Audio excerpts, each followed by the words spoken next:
Sherry Lynn had requested blueberry cake. I hope you will love this recipe. If you want me to make a specific cake, make sure you put it in the comment section below, okay? Before starting, make sure your egg, butter, and milk are at room temperature. And if you're using frozen blueberries, do not thaw them, okay?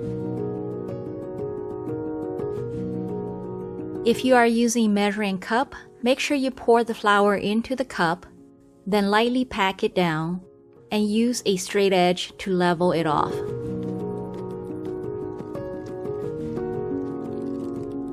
You should do this with all your dry ingredients and you'll get a perfect cake every time.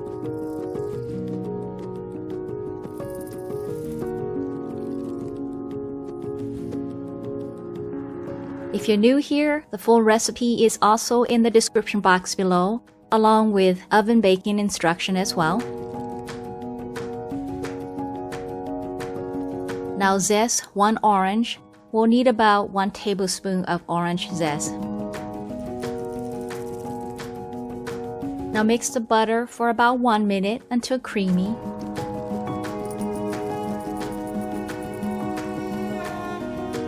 And then add the sugar.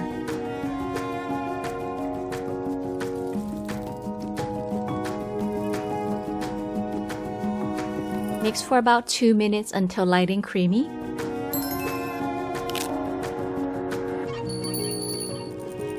Now add the egg one at a time, beating about 30 seconds between each egg.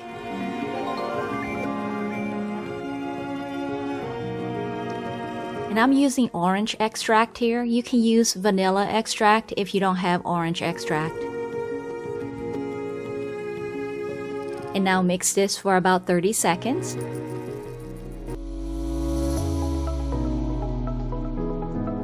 And before I add the flour into my batter, I want to slice my orange. I didn't slice it earlier because too much juice would run out of the orange by the time we need it. And if your orange has seeds, make sure you pick out the seeds, okay? Okay, back to mixing. Add the flour in thirds, alternating with the milk.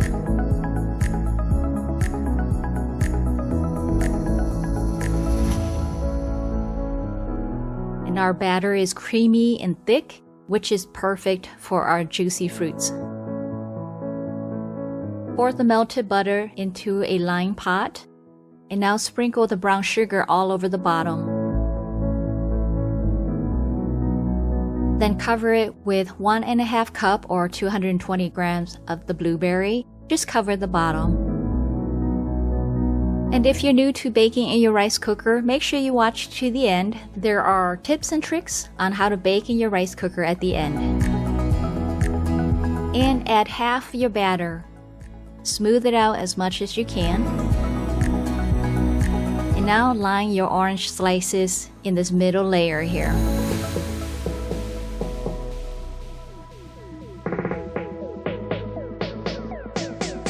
Now add the rest of your batter and smooth it out. Then top it with the remaining 1 cup of blueberry, which is 150 grams. Distribute it evenly over the top and pushing it down a little bit into the batter. As you can see, I'm at the max line with my 1-liter rice cooker. Cover it with a paper towel to catch condensation. And my first bake cycle did go for about 10 minutes instead of the typical 5 minutes. After 30 minutes, my rice cooker would not go into cook status. It kept staying on warm. And this is because it's still too hot, so I just need to wait another 10 minutes here. By the way, if you make any of my recipes, I would love to see them. Please share them with me. You can email me, upload them to my Rice Cooker Baking Facebook page, or tag me on any of these social media networks. After the 3rd bake cycle, oh, look at how wet the paper towel is. Look at that color. Beautiful. And smells so good. Yep, it's done. Cool it in the pot for about 5 to 10 minutes before turning it upside down. And if you like to keep this top portion as your top, then turn it right side up after you turn it upside down out of the rice cooker. I really appreciate you watching my video. I hope it was enjoyable. If you did enjoy it, hit the thumbs up button.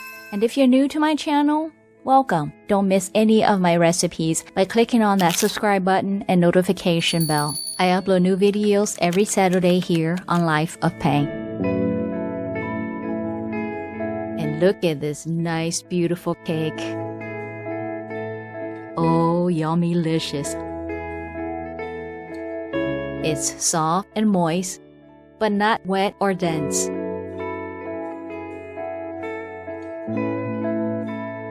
You should make this cake, you know. It's perfect. And until next time, happy baking in your rice cooker.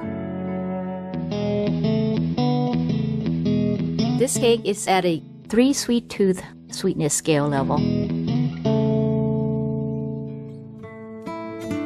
And if you're a slow reader like me, make sure you pause the video to read these important rice cooker tips.